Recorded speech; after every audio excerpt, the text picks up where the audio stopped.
नमस्कार जय जगन्नाथ 2025 मसीहा अक्टोबर मासटी कर्कट राशि रे केमिति रहिबो आसंतु आलोचना करिबा। ग्रह मानकर शुभ अशुभ स्थिति को विचार कले ए मासरे अनेक गुड़िए ग्रह राशि परिवर्तन करुछंती फल रे आपनको राशि उपरे तार यथेष्ट प्रभाव पड़िबो। एहा ग्रह मानकर गोचरीय चलन आपनको राशि को अक्टोबर 18 तारिख रे बृहस्पतिंकर चलन हेउछि। तेणु आपण लाइफ रे यही समय बहुत बड़ परिवर्तन देखा जन्म राशि रे बृहस्पतिंकर चलन एतेटा शुभफल दिए ना। तेणु स्वास्थ्यगत समस्या देखा यथेष्ट संभावना रही। वेट आपणकर यही समय टिके बढ़ी जापे। अष्टम भाव में राहुंकर स्थिति यही समय रोचे जहाँकि गैस्ट्रिक समस्या कन्स्टिपेशन समस्या पाइल्स आदि रोगर ए समय पीड़ित होबार संभावना रोचे।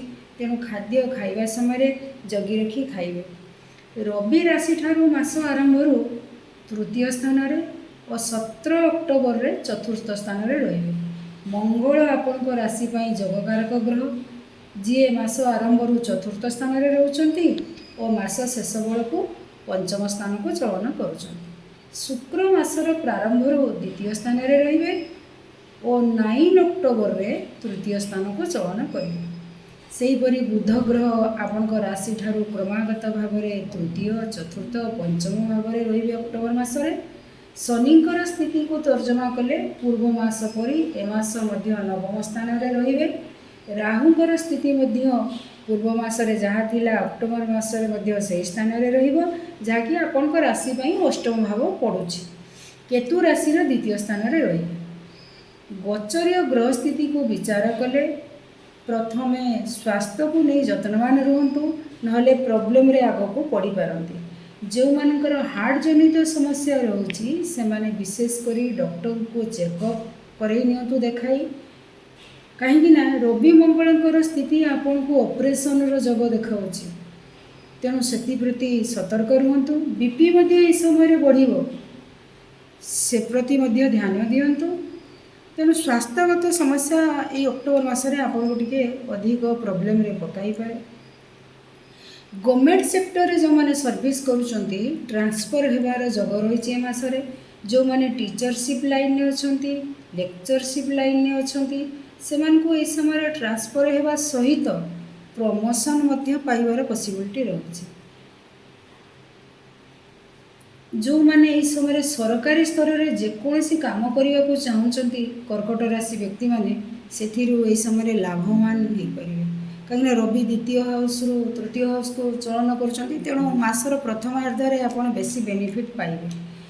कैरियर जदि देखी आपणकर ए मासरे भल रहिबो। जो माने प्राइवेट सेक्टर रे जॉब करछंती सेमानक पई मध्ये मासटी शुभ फल देबो। जो माने टेक्निकल लाइन रे अछंती आईटी सेक्टर रे अछंती मेडिकल ग्राउंड रे वर्क करूछंती से माने मासरे अभिवृद्धि पाइबे।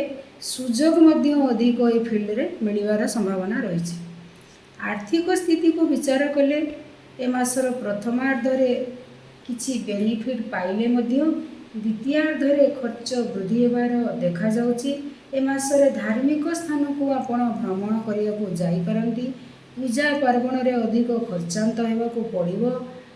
तेणु आय अपेक्षा व्यय अधिक देखा। जो मैंने बिजनेसमैन अच्छा से ए मासटी मिश्रित फल प्रदान कर।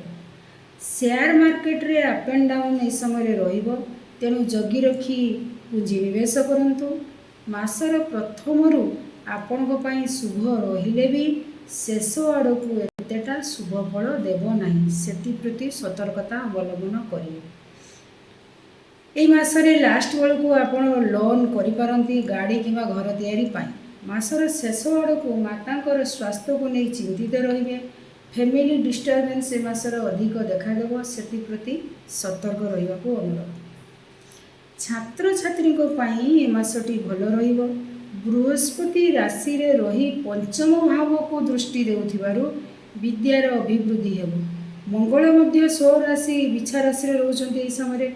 तेणु फुल एनर्जी सहित आपण पाठ पढ़ारे मन देवे और यार रिजल्ट आग को पाइबे। तेणु मोटामोटी भाव में विद्यार्थी माने ए समय शुभफल पाइबे।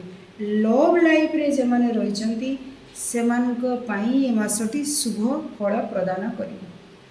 ତେଣୁ ପ୍ରତିକାର କହୁଛି ଗ୍ରହମାନଙ୍କର ଅଶୁଭତ୍ୱକୁ ଖଣ୍ଡନ କରିବା ପାଇଁ ପ୍ରତିଦିନ ସୁନ୍ଦରାକାଣ୍ଡ ହନୁମାନ ଚାଳିଶା ଘରେ ପାଠ କରନ୍ତୁ।